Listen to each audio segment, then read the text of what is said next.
up and they're concentrating the sector at the same time they're increasing the efficiency and the technological level of it, integrating the economy. Now you come to the part that I'm really excited about. What Peter said is the tail that wags the dog, which is that, I remember when we first talked about this, you said, we could understand agricultural transformation, and we thought about then wholesale transformation and processing transformation. Just what was completely obvious was the next step, but then when it came, it looked like a giant spaceship flying right over your shoulder, which is retail transformation, the supermarket revolution in this region. The first stage was very tiny and limited, but still exists, the fair price shops, the cooperative retail chains. But the second stage that's occurred in the 1990s and 2000s is the supermarket revolution. If I died right now, I would die happy because I'm talking about the subject that I really like. I always thought sometime I'm going to seize up, right? Like an engine. Maybe you're singing, and then you take a picture, this guy's filming, and then it goes on YouTube, and they say, fat bald professor dies at a ASEAN conference in Singapore. For about 5 seconds, people download it, then go back to the World Cup. But the supermarket revolution is growing 3 times faster than the GDP in this region, and it's spreading like waves beyond the initial middle class part and into the working class and into the markets of the poor. It's spreading very quickly into the food markets of the poor. Here's an example, China. This is just the top 47 chains. This is actually a small segment of the supermarket revolution. In 1990, New Year's Day, there were 0 supermarkets in China. Okay, now let's fast forward the film. Just over this past decade, you've gone from, in 8 years, 2001 to 2009, you went from $13 billion to $92 billion of the top 47 chains. That's pretty fast growth. Okay, then you go to the Philippines, they had $1 billion of the leading chain sales in 1999, $10 billion by the end of the 2000s. It's very rapid, it's occurring in the entire region. I'm also studying India on this. The modern retail went from a tiny share, maybe 5–10% in 1990 to 30–60% of most of the countries of this region, and even 10–15–20% occurring in China, okay, just over the past 15 years. And of course, the next stage is, as you can guess, concentration and multinationalization occurring.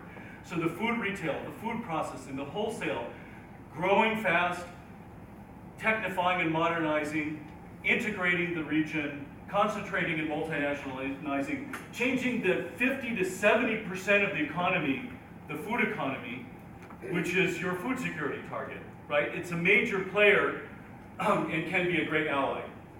Now, it's also changing something else. I mentioned, and you already got mad, I said food trade is a minor element of all this thing. It is for now. But what I'm watching, Larry was at this, we had a workshop on this in Beijing, where the multinationals, processors, retailers are beginning to have their procurement systems across borders, setting up these kinds of cross-country supply chains that Larry studied. Okay, creating South-South trade, creating intra-ASEAN trade. This is going to be much more important than your trade with the OECD countries in 15 years. Now, this is good and this is bad. Okay, the good part is that somebody's going to make a whole bunch of money, and it could be small farmers. The bad part is that suddenly you're competing with all of each other at a very high, crucible hot level. For example, if we went to supermarkets in Indonesia, we found that 30% of the vegetables and 70% of the fruit are coming from Thailand and China. Now that means that the Indonesian fruit and vegetable supply chains have a big opportunity because this is growing very fast, much faster than GDP, but they're not doing as good a job as the Chinese are, period.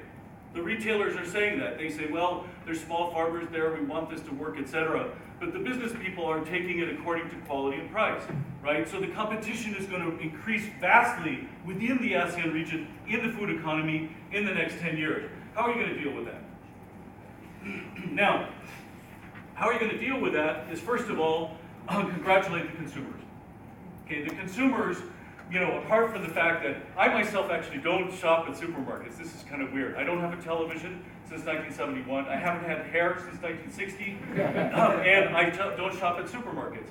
I'm kind of, a weird guy, but I like to study them. And what I find is that, apart from the cultural change that can be jarring for everyone, basically they reduce food prices and increase food quality and safety. We found in studies around the world that the only sector that respects food safety laws is the modern food industry. Is that good? Is that bad? I mean, the others can't be monitored. The others don't have incentive. You can put laws in place and beat at people and shout, as Peter was saying, you can say it. The incentive is only there for somebody who can be dinged, who can be, knocked out of off their horse if they don't do it. And so these tend to be the guys that are pushing food safety. We watched in Vietnam during the bird flu crisis that the consumers jumped ship from the wet markets, began buying chicken quickly in the supermarkets because they wanted to escape the problem with this, okay? So we went to Delhi. We did the first study I've seen anywhere where we controlled for all the factors. We did a big survey of this and found that the supermarkets were charging 10 to 15% less for food compared to the traditional markets. Now, there's been some other examples of that in many other countries, looking at it just in terms of averages, but we controlled for a bunch of factors, and we found that they were even charging less for vegetables, and probably from this supply chain efficiency point of view. This has been the international experience. That it's being lived in this region is unsurprising. Now, the other thing that's being lived, and somebody mentioned this today, is that there are a lot of small farmers in this region, okay? But small farmers are not like small farmers in the block, 2 inches by 2 inches by 2 inches, they all look the same. There's huge variety over the farmers in this region. Okay, well, I can go into this ad nauseum. But what happens is that there are farmers that are asset rich, small farmers, and small farmers that are asset poor. And when these changes occur, like everywhere in the world, who wins? The asset rich? Who votes for them? Not for them, but those are the ones that take the cake, right? Because they're there ready to be able to meet the consistency, quality, safety requirements of these actors. And the asset poor tend to be excluded, okay?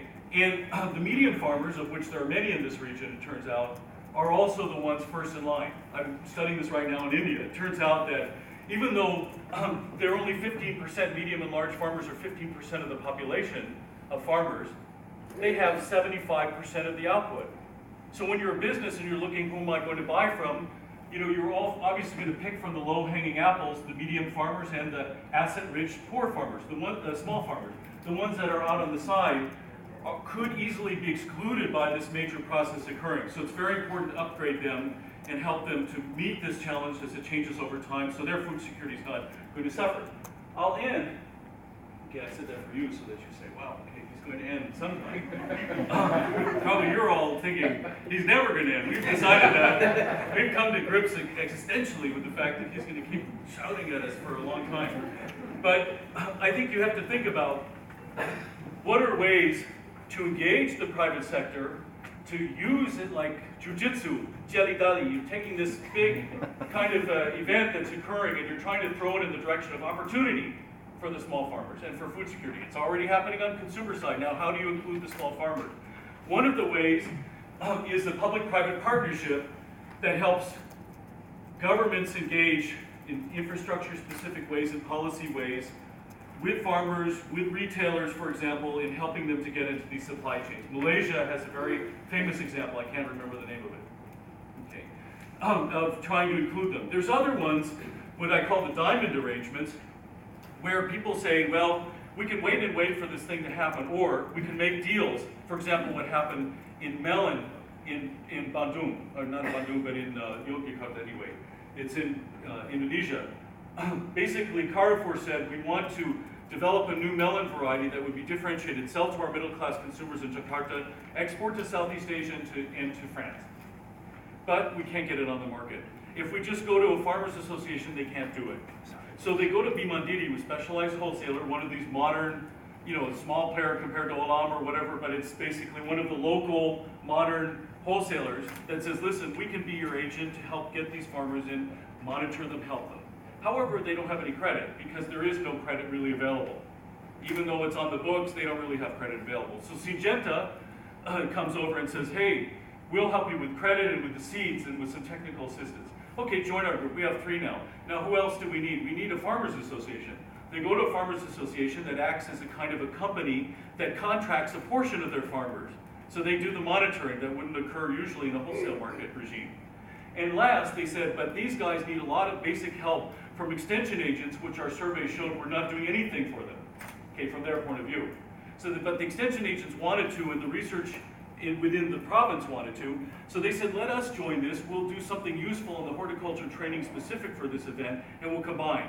So this cluster occurred, the government jumped on, it was basically inspired by the private sector, but it was something that helped the inclusion.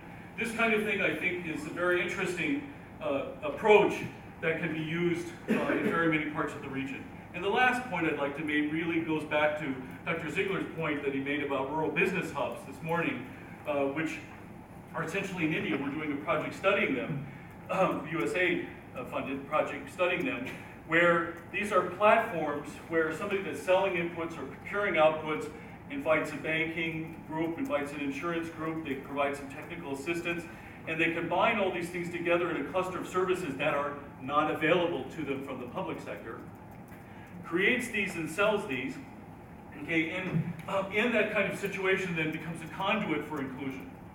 Another thing that's happening are integrated agro-food platforms where you have a threshold investor that comes in and says, okay, I'm a big processor, I want to start something here. The government is helping with some infrastructural base because there's inadequate infrastructure. I wouldn't come here if it weren't for this. But we need some wholesalers, logistics, cold chain, and we need to have collection centers that are coming out in a hub and spoke relationship within the region that are drawing in produce from the local small farmers. Okay, so this is a kind of a spatial concept that's being done in another version of this is the new craze for corridors. The corridor craze. Sounds like a good dance or something. Okay, the corridor craze, where you're basically getting a threshold investor, you're working with a highway, the government's helping with some of the infrastructure, but then you're linking to sources of supply along that corridor. For example, that's happening in Southeast Asia, it's happening in Beta corridor in Mozambique. And it's sort of a cluster concept where they're trying to revive these integrated efforts, okay, but basically driven by the private sector, but with the government taking its cues from what the private sector finds good. Now, this is a debate. Peter has said, wait a second, let's debate this, because you go in Indonesia, they had an agribusiness terminal idea. Government comes in and says, this is where we'll have the agribusiness terminal. 12 of the 13 went out of business. Okay, this is all around the world the same thing, where the government says, let's have the platform here, we're going to invite you here, this is where this all is going to start, and then the business says, excuse me, this is not where we're going to be doing what we're doing. This doesn't make any sense. I don't know why you did that. You could have helped us in what we were doing. We're doing it over here. Goodbye. The thing fades, falls, dies. Okay, so one possible good thing about this new effort is that the private sector is getting very involved in trying to do its own coordination and integration to make some of these work and try to, probably because the markets are giving the signal that there's a big payoff in doing this. And of course, the chance of donors and governments to link with this. For example, in Mozambique, you have the Beta corridor that's stretching up to the Indian mines, Tata mines in Zambia, and over to the Petrobras, millions of acres of